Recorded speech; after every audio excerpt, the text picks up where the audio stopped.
Hey, how you doing? This is Adam Post, publisher of more than 1,000 comic books and marketing expert covering the Bud Light controversy. The sales numbers are in for April, and from the Washington Examiner, we have this: Bud Light takes a brutal financial beating as April numbers arrive. Sales are down across the board for all of the Anheuser-Busch products, and they're particularly down, of course, for Bud Light. And this is just from this recent April. Keep in mind, a lot of purchasing is also done by contract, meaning that people agree for a certain price over a certain duration of time, and they're not easy to cancel even if you don't want the product. But this kind of a massive nosedive, according to industry analyst Beer Business Daily, these April numbers are not pretty. Let's get into the details of these April numbers, and then we'll also cover why it kind of looks like it was never necessary for this big accident with Dylan Mulvaney to take place. Producing custom cans for beer is not a big deal. Going back to 2015, Bud Light's parent company served up to 200,000 unique labels for a summer promotion. 200,000 different labels. Here in 2015, they had the Mad Decent Block Party. And I actually called this custom can printing company that serves multiple independent brewers and talked to them today. It's incredibly inexpensive to make your own beer cans. If you'd like to do it, you just have to Google it and you'll find the company. Let's get into this article. Before we do, please be sure you are subscribed to the channel. Click the bell for notifications and give me a thumbs up. Really appreciate you guys. Anheuser-Busch found itself slammed by April's beer numbers as the unrelenting backlash it has received from its partnership with transgender influencer Dylan Mulvaney appears to be the gift that keeps on giving. Total Anheuser-Busch beer volumes fell 12.5%. That's for all of their brands. As brands such as Molson Coors and Constellation brands rose 7.6% and 3.8% respectively, according to Beer Business Daily. So there's tremendous substitution going on where people are saying, you know what, I can buy beer, I'm not buying their beer. Bud Light endured a specifically bad beating. The iconic blue can was down 21.4% for the month, according to data collected until April 29th, and Budweiser itself was down 11.5%. Coors Light, on the other hand, rose 10.9%. You can see the substitution. The financial losses of the iconic beer brand come as conservatives throughout the United States continue to boycott Anheuser-Busch products. And of course, it's more than just conservatives. People are not attracted to these brands anymore. Many on the right remain furious that Bud Light, once viewed by many as the all-American beer, went woke and allowed Mulvaney, a biological male who identifies as female, to promote its product while dressed as Audrey Hepburn from Breakfast at Tiffany's. So why am I saying it seems like this is an accident? And it probably is an accident, but it's a little strange because Anheuser-Busch has gotten themselves in trouble for their marketing before. Going back to 2015, from Yahoo News, Bud Light scrubs controversial slogan accused of promoting rape culture. Bud Light has long stumbled to win over millennials with aggressive marketing tactics, asking young men and women to be up for anything and everything. Last year, the company went so far as to take over a small town and rename it Whatever USA. They actually did do that. The campaign, which promoted a spur-of-the-moment anything goes attitude,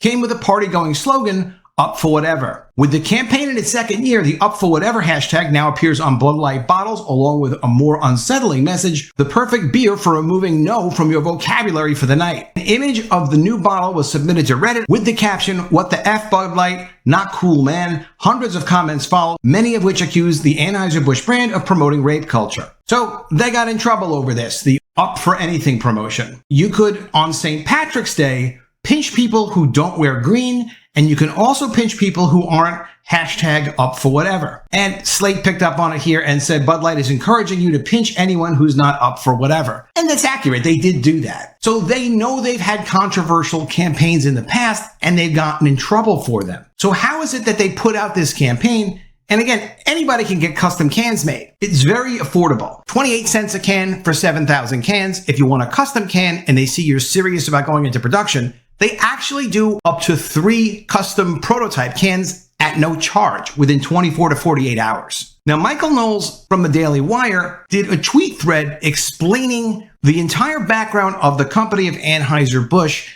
and how they're tied in with World Economic Forum people and a globalist control mechanism called GARM, which controls how marketing and brands are promoted. It's pretty bad. And what it tells you is Two things. One, they're never going back to their old image. And two, it may have happened quicker than they wanted to, but they're very happy to see their old brand and their old image be destroyed. That's what they were planning to do anyway. That's what they've been working on for years. So let's get into this tweet thread. This is collected through ThreadReader, and this is all of the tweets and images all in one place. Anheuser-Busch is still scrambling over the Mulvaney beer cans as sales continue to tank, but it's caught between a rock of customers and a hard place called GARM, a WEF-backed operation, which was subpoenaed Friday by Jim Jordan and the House Judiciary. Here's why. One might think that Bud Light could just apologize and admit that men aren't women, but no matter how much Bud Light and parent company AB InBev might wish to rein in the radicalism, they can't abandon their agenda. They're mired in World Economic Forum ESG gobbledygook. Budweiser claims to be a beer rooted in the heart of America, but in 2008, the Belgian company InBev bought Anheuser-Busch for $52 billion, putting a fixture of American culture into a European rival's hands. Per the New York Times, now it's beholden to elites at the WEF, the UN, and the EU. Bud Light's suggestion that the Dylan Mulvaney endorsement was just some one-time thing would be more believable if Anheuser-Busch InBev didn't openly admit to wanting to ensure their pro-trans diversity touches upon all functions, including marketing. As they say themselves, quote, "We continuously work to integrate diversity and inclusion into our business strategy and help ensure it touches upon all functions, including sales, supply chain, marketing, and others. I'm particularly excited by the growth of our employee resource groups, where our colleagues have opportunities and space to voice change." Anheuser-Busch InBev has embraced a litany of woke initiatives from ESG to DEI, along with full endorsement of transgenderism. They now foot the bill when employees choose to mutilate or change their bodies. Anheuser-Busch InBev has adopted a corporate policy that exalts gender identity and expression to the same level of significance as age and race. Anheuser-Busch InBev not only indoctrinates all their managers with unconscious bias training, it also insists that external suppliers submit to the pro-trans diversity agenda too. So if you want to do business with them and sell them anything, you've got to be all about their agenda. The company isn't surprised by Bud Light's peddling LGBTQ propaganda, but you bet they were surprised that this time customers said enough. Some of Anheuser-Busch's other subsidiaries go further than Bud Light, funding family-forming benefits to cover two men buying a woman's eggs, renting another woman's womb, and intentionally taking the babies away from their natural mothers. If you're still confused as to why the Anheuser-Busch statement on the Mulvaney can comprise nothing but babble, consider Anheuser-Busch's openly stated goal of becoming agents of change and a recognized champion of diversity. It seems Anheuser-Busch InBev can no longer rest easy by making a few donations to the GOP, all while carrying out the WEF's stakeholder capitalism agenda. The radicals in Belgium running the company and cozying up to the WEF are not your friends. They're not even your neutral acquaintances. They're advancing a political agenda that's crippling our country. Publicly traded companies around the world are caving to the pressures of ESG ratings and pandering to Klaus Schwab and his pack of elites. That would be reason enough to stand against them.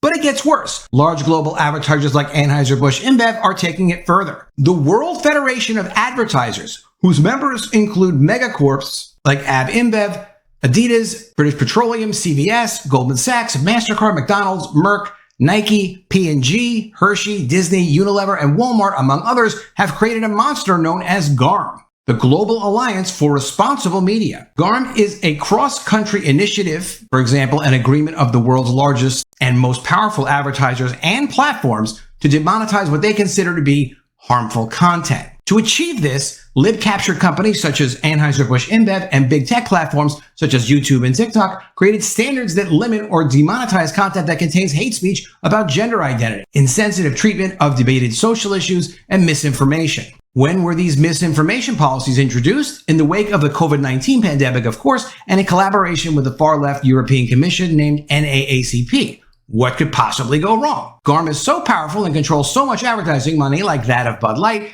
that of YouTube, Meta, Twitter, TikTok, Snapchat, and others are writing pages of reports about how they will run their platforms to satisfy GARM's standards. Now, what could make this enormous team of woke corporations even worse? Klaus Schwab and his World Economic Forum swallowed up GARM as a flagship project under their platform for shaping the future of media, entertainment, and sport. It's difficult to convey the scale of this problem, but thanks to Jim Jordan and the Judiciary GOP, some GARM and WEF staff are going to have to answer some serious questions. Michael Knowles says, "Don't look away. If we don't put an end to this growing scheme of control and deceit, Bud Light's inability to apologize and admit that men can't be women will be the least of our problems. So it shows you this is a really impressive breakdown with some great research and great attachments. It might have been a mistake what they did with the Dylan Mulvaney can, because they usually like to put this stuff in a little bit more slowly and then let it get momentum over time, but it's never going back to where it was. Anyone can get a custom can printed if they want to print a can. Bud Light has made literally hundreds of thousands of different cans just in this one promotion from 2015. And they've been making custom cans ever since. Making custom cans and making sure that those cans are still on brand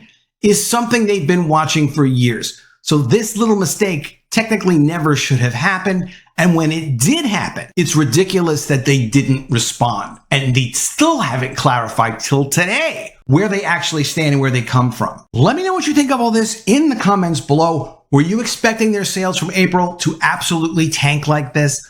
Were you expecting they would just basically stay the same? People would forget about this? I'm really interested to see how this is all going to turn out. I don't think they're going to turn this around, but I'm going to continue following this story. Did you know that Anheuser-Busch has been making these custom cans literally for years and years and years? I mean, hundreds of thousands of them. So how could it possibly be that when a custom can comes out and it causes them a lot of problems, they don't put out press releases and messaging saying, hey, look, this was a custom can. It was a promotion. It was done as a celebration. This is not a production can. This is a one-of-a-kind can. It's not for sale. They could have just done that. They didn't do it. But let me know what you think in the comments below. Always appreciate your comments. Please be sure you are subscribed to the channel. Click the bell for notifications. Give me a thumbs up, and I'll see you again soon with another video. And if I don't see you, I will miss you.